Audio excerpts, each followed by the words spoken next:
خواتین و حضرات السلام علیکم۔ وائس آف ساؤتھ ایشیا کے لندن اسٹوڈیوز سے ٹیبل ٹاک ود مقیم احمد میں آپ سب کو خوش آمدید۔ ناظرین کرام، آج کے پروگرام میں پاکستان میں ہونے والے انتخابات کی تاریخ، اس سے جڑے ہوئے دیگر موضوعات، پی ٹی آئی اور دیگر جماعتوں کے کردار پر گفتگو کریں گے۔ ہمارے ساتھ شریک گفتگو ہیں لاہور سے پی ٹی آئی کی رہنما زیبا ناز صاحبہ، اور ہمیں جوائن کیا ہے اسلام آباد سے ممتاز صحافی و تجزیہ نگار جاوید صدیق صاحب نے۔ آپ دونوں کی تشریف آوری کا بہت شکریہ۔ زیبا صاحبہ، پروگرام کا پہلا سوال آپ کی خدمت میں ہے کہ آپ کی پارٹی جی کے وفد نے مولانا فضل الرحمان جی سے ملاقات کی، ان کی امامت میں جی نماز مغرب کی ادا، جی جی تو وہ کیا مطلب کیا ایجنڈا تھا اور کیا وجہ تھی کہ وفد وہاں تک چلا گیا؟ بسم اللہ الرحمن الرحیم۔ شکریہ مقیم صاحب، آپ نے مدعو کیا پروگرام میں۔ وجہ یہ تھی کہ ایک انسانی طور پہ ایک ہمدردی ہوتی ہے۔ کہتے ہیں کہ کسی خوشی غمی کسی دشمن کی ہو اپنی ہو کبھی نہیں چھوڑنی چاہیے۔ جی تو وہ صرف افسوس کرنے کے لیے گئے اور کوئی سیاسی ڈسکس نہیں ہوئی، کوئی سیاسی موضوع پہ بات نہیں ہوئی، کوئی بات اس حد تک پہنچی نہیں ہے کہ کوئی موضوع بنتا۔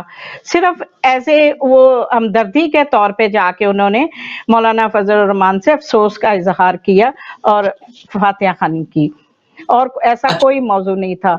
کوئی یہ نہیں، تو چلیے ہم لوگوں میں یہ چیزیں ختم ہوتی جا رہی ہیں، لیکن ہر چیز کو آپ ایک ہی پہلو سے مت تولے کہ کوئی اگر بندہ کسی کو ملتا جا کے تو اس کے ساتھ وہ مل گیا ہے یا اس کی پارٹی میں شامل ہو گیا یا اس کو آگے لے کے چلنا چاہ رہا ہے، بالکل ایسا کوئی ایشو نہیں ہے۔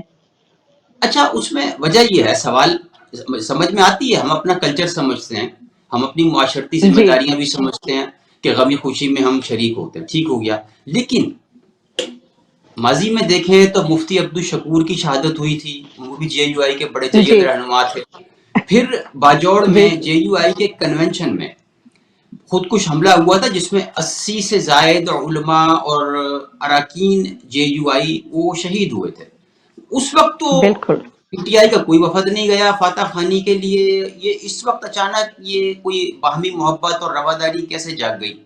یہ حیران کن نہیں بات تھی، تو کوئی اس ہے لیے میں جاننا چاہ رہا نہیں، ہوں۔ حیران کن بات ہے، لیکن ہمارے میں انسانیت ہے، ہم اس انسانیت کو لے کے چل رہے ہیں، اور میرے خیال سے ہماری پارٹی میں پی ٹی آئی میں جیسے بھی کسی جگہ پہ بھی وہ چاہے اپنے ہو غیر ہو، کسی جگہ کوئی خوشی غمی ہوتی ہے، ہمیں اور غمی میں تو بلانے کی ضرورت نہیں ہوتی، وہ ہمیں خود ہی جانا پڑتا ہے، اور ہم ہر ڈور ٹو ڈور جا کے اپنے محلوں میں بھی اور اپنے جاننے والوں میں بھی کہیں بھی غمی کا کوئی مقام ہوتا ہے تو ہم چلے جاتے ہیں۔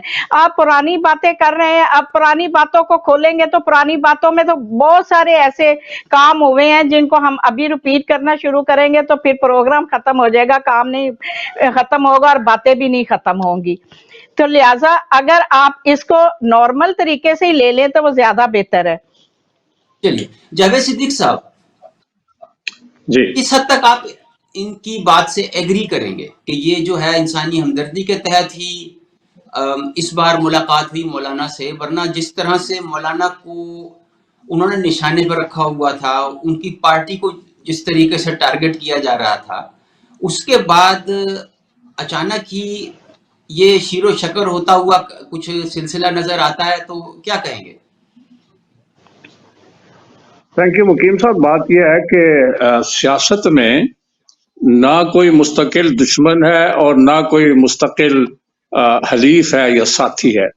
پالیٹکس میں مفادات ہیں، اور مفادات جو ہیں اور انٹرسٹ جو ہیں وہ آپ کو اکٹھا کرتے ہیں۔ آپ دیکھیں پیپلز پارٹی اور پی ٹی آئی کے درمیان ایک عرصے سے ایک جنگ جاری تھی، سیاسی جنگ، اور اب پیپلز پارٹی کے لاہور کے جو پریزیڈنٹ ہیں اور ان کے دوسرے عہدیداروں نے کل پریس کانفرنس کی ہے کہ ہمارا پی ٹی آئی کے ساتھ الیکٹرل الائنس ہو سکتا ہے، الیکشن میں ہمارا اتحاد ہو سکتا ہے۔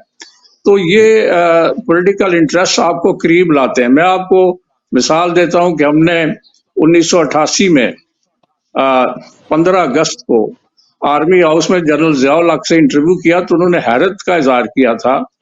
یہ نوائبہ نیشن پینل انٹرویو تھا جس کا میں حصہ تھا. تو انہوں نے کہا کہ یہ عجیب بات ہے کہ ولی خان اور پیپلز پارٹی میرے خلاف اکٹھے ہو گئے. یہ ان کو حیرت تھی. لیکن میں نے کہا جناب بات یہ ہے کہ سیاسی حریف جو ہے ہمیشہ حریف نہیں رہتے، حالات بدل جاتے ہیں اور انٹرسٹ بدل جاتے ہیں، سیاسی مفادات بدل جاتے ہیں، اور کل کے جو حریف ہیں وہ آج کے حلیف ہو سکتے ہیں.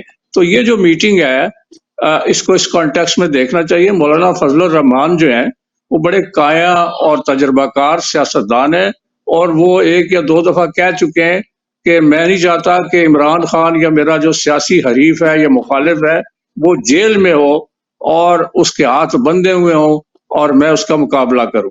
تو ایک طرح سے اگر اس تناظر میں آپ دیکھیں تو مولانا فضل الرحمان جو ہیں انہوں نے اپنے دروازے یہ آپشنز اوپن رکھے ہوئے ہیں کہ الیکٹرل الائنس کر کے، خاص طور پر کے پی کے کی جو صورتحال ہے اس میں وہ چاہیں گے کہ ان کی پارٹی کو زیادہ سے زیادہ ایڈوانٹیج ملے. تو اس میں کوئی حیرت کی بات نہیں ہے کہ اگر پی ٹی آئی کے اراکین نے ان سے ملاقات کی ہے تو ظاہر ہے ہاں یہ درست ہے کہ موقع ایسا تھا کہ وہ ایک سماجی موقع تھا کہ انہوں نے جا کے ان سے اظہار بھی کیا، اور اس کے علاوہ انہوں نے باتیں کی، اور یہ کہتے ہیں کہ وہاں سیاسی باتیں بھی ہوئی ہیں. یہ پی ٹی آئی کے جو ملنے والے ارکان تھے یا لیڈر صاحبان وہ کہتے ہیں پولیٹیکل سچویشن بھی ڈسکس ہوئی ہے. تو جب کوئی دو سیاسی لیڈرز یا دو سیاسی جماعتوں کے رہنما ملتے ہیں تو پولیٹیکل سچویشن جو ہے وہ زیر بحث آتی ہے. آج کی جو chief justice of Pakistan hearing کر رہے ہیں الیکشن ڈیٹ کے اوپر، تو انہوں نے جب یہ کہا آج سپریم کورٹ میں کہ جائیں اور صدر صاحب سے الیکشن کی ڈیٹ لیں، تو اس وقت پی ٹی آئی اور پیپلز پارٹی دونوں کا موقف یہ تھا کہ الیکشن کی ڈیٹ دیں. تو چیف جسٹس نے کہا کہ دیکھیں کل کی سرخی یہ ہوگی کہ پی پی پی اور پی ٹی آئی ایک پلیٹ فارم پہ آ گئی. تو سیاست میں اتار چڑھاؤ ہوتا ہے، جو رنجشیں یا قدورتیں یا یہ ذاتی نوعیت کی نہیں ہوتی، سیاسی نوعیت کی ہوتی ہیں، اور جب سیاسی حالات بدل جاتے ہیں تو پرانے حریف جو ہیں وہ حلیف بن جاتے ہیں، دوست بن جاتے ہیں. مجھے اس پہ کوئی حیرت نہیں ہے. اچھا زیبا صاحبہ، پھر آئندہ انتخابات میں کیا مولانا عمران بھائی بھائی کے نعرے لگیں گے یا زرداری عمران بھائی بھائی کے نعرے لگیں گے؟ کیا خیال ہے؟ پہلے میں ان کی بات کا ضرور جواب دینا چاہوں گی کہ دیکھیں مقیم صاحب، میں بڑی گہری بات کی ہے انہوں نے، لیکن پاکستان میں الیکشن کی جو تاریخ تقریباً دی جا چکی ہے.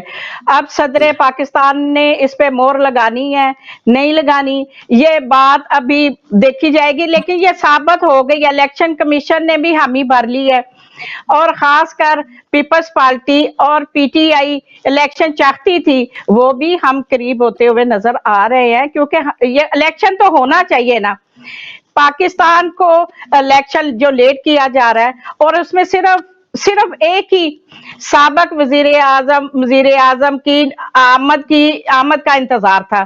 اب وہ آ گئے ہیں، اب ان کے احکامات پہ ڈیٹ بھی دی جا رہی ہے، اور یہ سب صفحہ پردے جو ہے نا وہ سب کچھ وہی کر رہے ہیں. یہ پیچھے وہ سب ماسٹر ہوتا ہے نا بیٹھا ہوا، وہ جو بھی الیکشن میں جو سہولیات ہیں وہ بھی سہولیات ان کو دی جا رہی ہے، پروٹوکول بھی ان کو دیا جا رہا ہے. ڈی سی ایس پی اور ایس پی صاحب نے جو کام کر رہے ہیں وہ بھی ان کو فل پروٹوکول دے رہے ہیں. پی ٹی آئی کو وہ لگا رہے ہیں نکر پہ، لیکن یہ ہو نہیں سکتا. جو 11 ڈیٹ مقرر ہو گئی ہے، انشاءاللہ مجھے یہ امید ہے تحریک انصاف جو کہ ملک کی واحد ایسی جماعت ہے جو پاکستان کے چاروں صوبوں میں آزاد کشمیر، گلگت بلتستان میں بھی الیکشن لڑے گی، اور ہر سطح پہ یہ اس کے کینڈیڈیٹ کھڑے کیے جائیں گے. لوگ تڑپ رہے ہیں، لوگ پریشان ہے کہ ہمیں ٹکٹ دیا جائے، ہمارے پاس اتنا لوگ ہے. یہ پی ٹی آئی کو اجازت دے نہ دے، جیتے گی تو پی ٹی آئی جیتے گی، ورنہ کوئی بھی نہیں جیتے گا، نہ تیر جیتے گا، نہ